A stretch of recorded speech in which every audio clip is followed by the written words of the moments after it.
So, hello everybody, welcome back.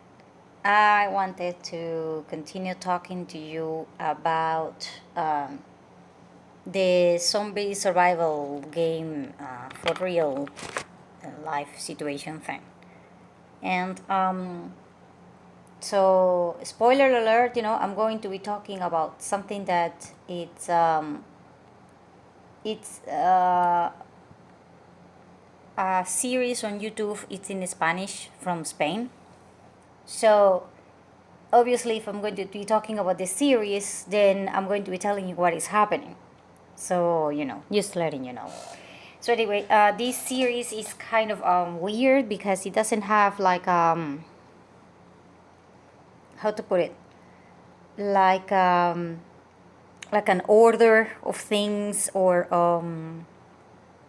logic to it or whatever. And apparently, it's about, some people that are playing in the middle of cities like Barcelona and others, uh, and they have zombies that are after them, and there is a corporation that have vaccines, and at the same time they are the virus creator problem, whatever. And I'm trying to kind of make sense of it because it doesn't have numbers. Now, it has 3 seasons, and the 3 seasons do have numbers, at least season 2 and season 3. But the other episodes are just kind of like short things that they are going through to try to get points in which I don't know how they are making it work. But anyway, is real life. They are supposed to play with another survivors. So basically, there are other survivors that are also recording their experiences, and they are not going through the same ways. And they have had different groups of survivors that meet and things like that. So, anyway, so before I continue, I wanted to remind you that down below is my email in case that you want to help me out by sending an Amazon gift card. So, thank you very much. I really appreciate that one. And here I go trying to compare the whole thing through a situation in which you might get into a survival situation, and I am comparing the experience that they are having in the game with real life. So okay, so far, people are being stranded. They don't know what to do unless they are told what to do. People that do not know what is happening are comparing information and getting kind of like an idea of where are the threats and stuff like that through cameras and through radios and through information that other groups of survivors have. So I said that this is very likely true because that is what we do here. And I am trying to explain to you the process per se of what is happening. Because when people go through something, they don't consider it a process, and therefore they do not know how to explain it. They just do it. Okay? It's kind of like, how the hell do you drive a car? If I was to explain to you how the hell do you drive a car, it's not the same as you driving the car or you seeing someone driving the car. If you see someone driving the car, you know that they are driving the car. But if you're going to explain it to someone that it has not been there so that they can try to figure out another way to do it or whatever, then you need to start by saying something like, okay, so he gets a key, he does this, he does this, he does this, he turns it on like this, he doesn't turn it on like that, blah, blah, blah. So I'm trying to do that process so that you can understand the main point or the main step-by-step guide thing for how things kind of work out. So you are going to be bombarded with a lot of information. In a real life situation, a zombie survival, a nuclear attack, whatever, there are going to be about half of the things that you're going to hear are going to be just rumors. And the other half are going to be good information, but that information is very likely incomplete. Meaning, the person that has something important to say, usually you say something like drive the car. They don't tell you how, or if the car is in good condition or whatever, or if the car has a trick to turn it on or whatever. They just say drive the freaking car and leave, that's it. They don't tell you, more details. That is good information. The fact that they are telling you, hey, get to the freaking car. But is incomplete because you do not know how many passengers you can put into the car. You do not know how is the road there. You don't know what is in the car and what is missing from the car. And if you were to get stranded with the car, you do not know if your car is equipped to deal with that, like a spare tire and stuff like that. And so people that do this thing, they tell you the car is here, get on with it, move it, and come here. Yes, but like I said, the information is good, but it's incomplete. And usually that is going to happen a hell of a lot of times. When somebody calls you and says something like, there is diapers in this location now, yeah, that is all the information you're going to get. And then you yourself, if this is the first time that you are going through hard times, then you probably just get into the freaking car and try to get there. Yeah, except for the fact that now you won't find a parking space. You will find a lot of people that are trying to get there as the same as you. So there will be very likely riots, and there will be very likely the police involved. And then the what you don't know is that in order for you to get the freaking diapers that you absolutely need, you need cash, because now they don't take credit cards or debit cards, or there is no power. And then, they don't tell you that there is a limit on the tickets that they're giving out so that you can buy the diapers and stuff like that. So all of those things you need to figure out by yourself. And that is going to become your main problem. The fact that you are not asking questions that are not stupid, because quite frankly, when you have people that have never dealt with hard times, the questions are kind of stupid. People will be asking you like, yeah, what car? And then you're kind of like, the only car that we have, the white one. And then they say, yeah, do I need to bring my license and stuff? And then you're kind of like, what? So people will be asking the wrong questions. Of course you need to bring the freaking license. And of course you need to bring, the gasoline. And of course you need to figure out how the hell to get here, And of course you need to check as soon as you get into the freaking car. You should have checked that you have everything that you need in case that something goes wrong. And by the way, if you are having a hard time, by Murphy's Law, things will always get worse. Okay? It's just Murphy's freaking law. If you are thinking that you have a bad day, oh hell no, your day can go way worse. And you don't need to think about it. You just need to say something like, okay, I'm going to try to be ready with this or whatever. So that is why you always have some sort of EDC running. Meaning, someone says there is diapers in this location and you need them. Then you already have cash. You already have your car keys. You already have your house keys. You already have your cell phone. The cell phone has battery. The cell phone has money. And you are also calling someone to tell them that you're going there. You also figure how the hell to get there faster. And then you are also thinking someone will steal the battery for your car or the tires for your car if you have to park.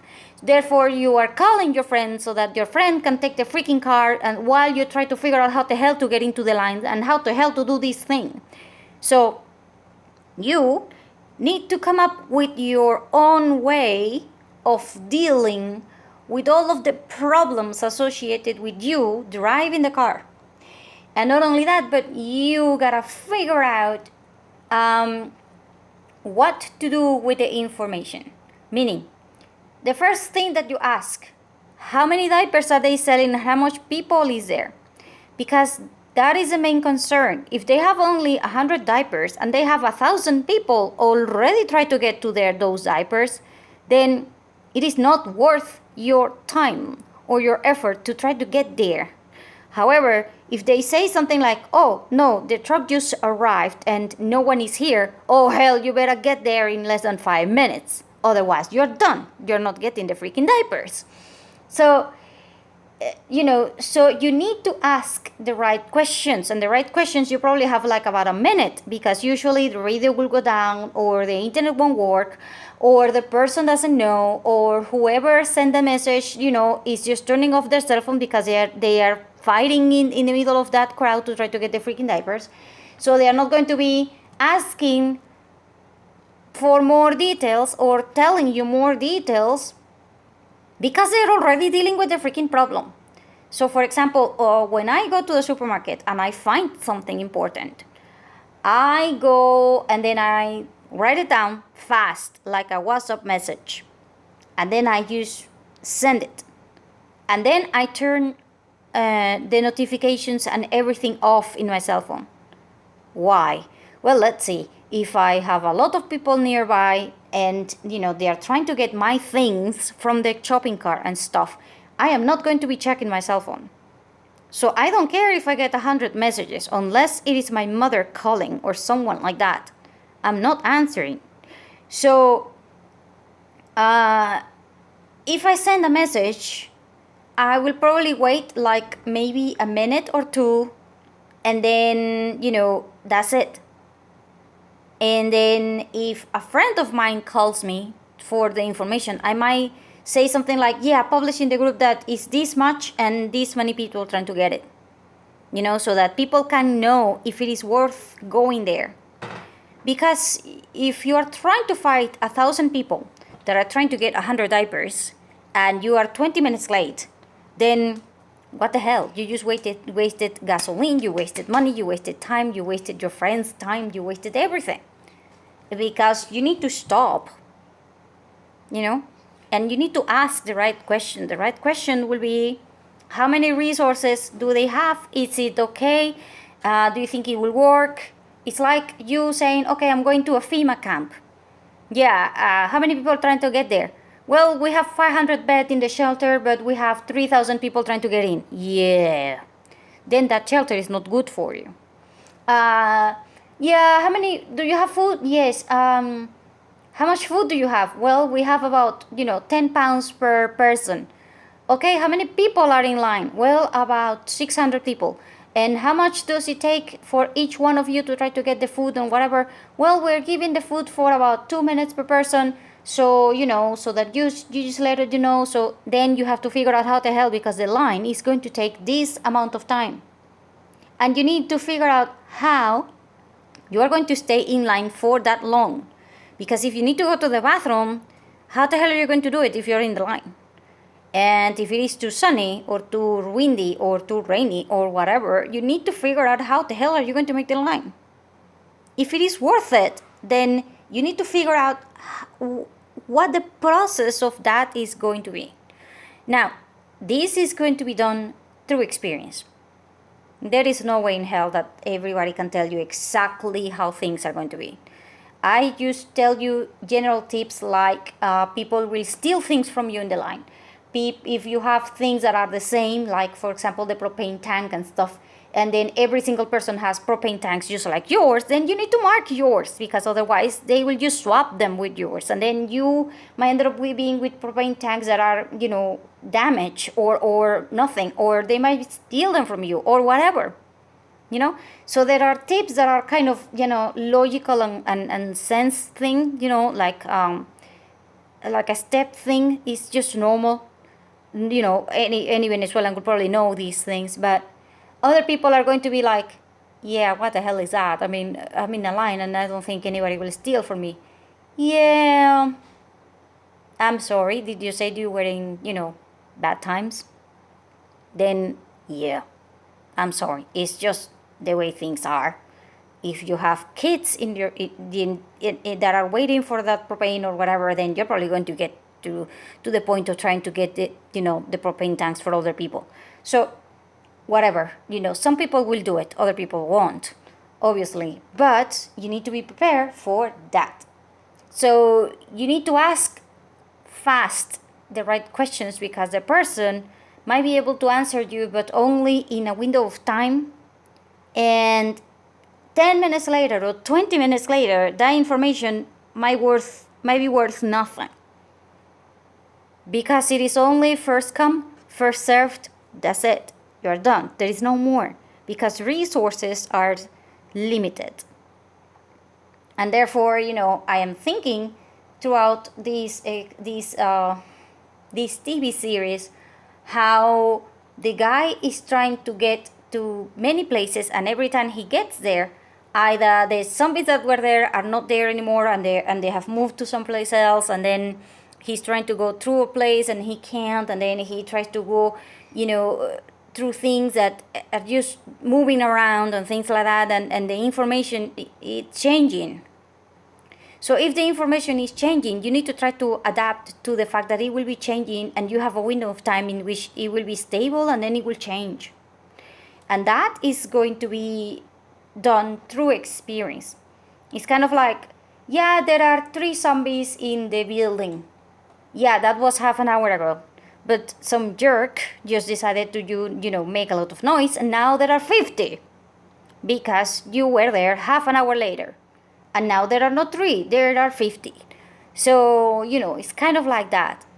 So you need to try to keep up with the asking the right questions and try to get the answer as soon as possible, because you need to be on top of your plan. Otherwise, it won't work. And otherwise, you are going to go home empty-handed, beaten, tired, and everyone is going to be pissed off at you for spending the gasoline and for not doing the line in someplace else and for making the choice that you did, especially the other adults that are in the group, because they're going to be kind of like, yeah, I told you that guy that told you that is a bad source. And then, it was a good source. It's just that the information was incomplete. So when you're learning what the right questions will be, things are going to get easier. And by the way, that is why I keep telling you that not having Wi-Fi and not having cell phones is going to be one of your biggest freakiest obstacles out there.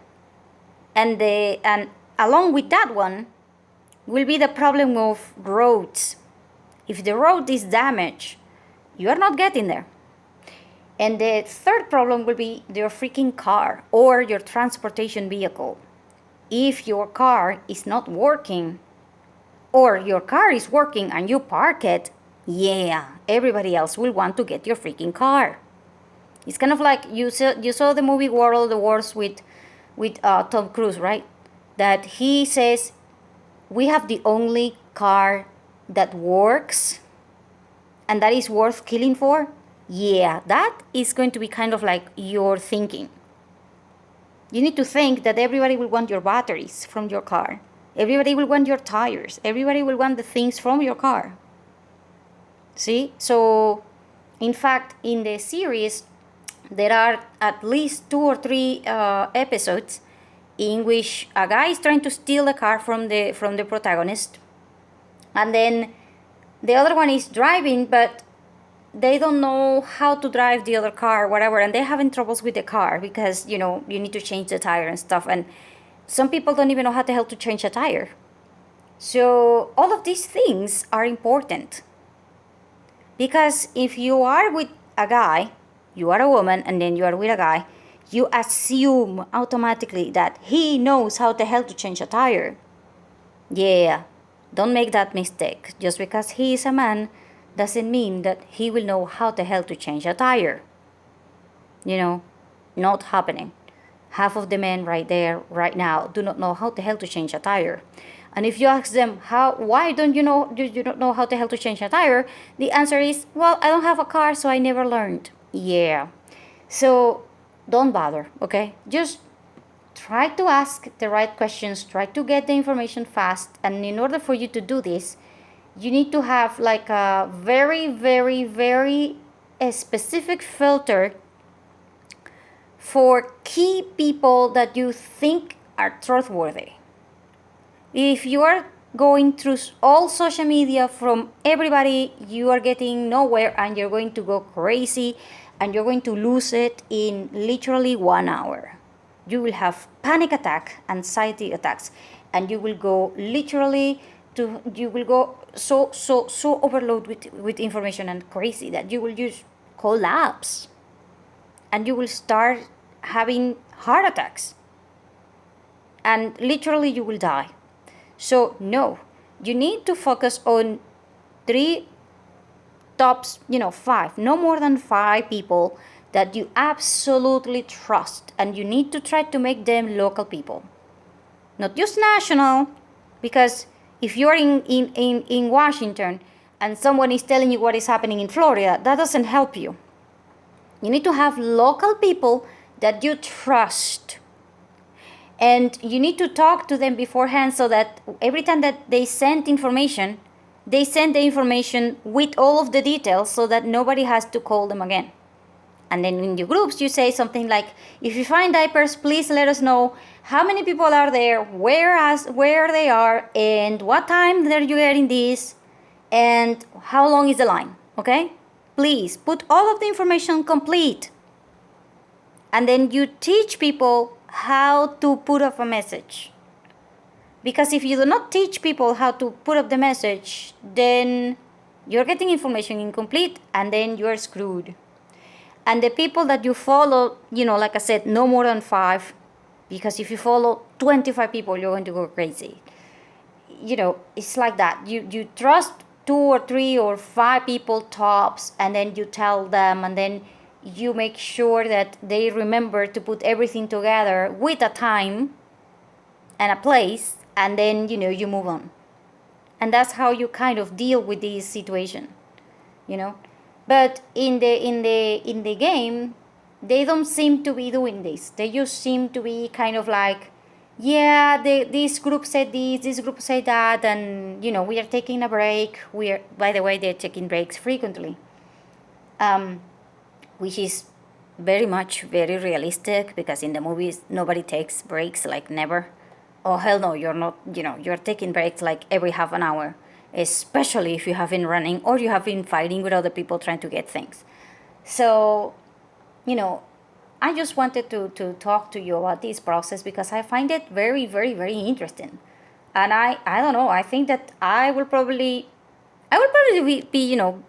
be if I was in those games, I would probably be like in the first wave of people that did not make it because I think I make too many mistakes, but it's interesting, and I hope that you find this interesting. So thank you.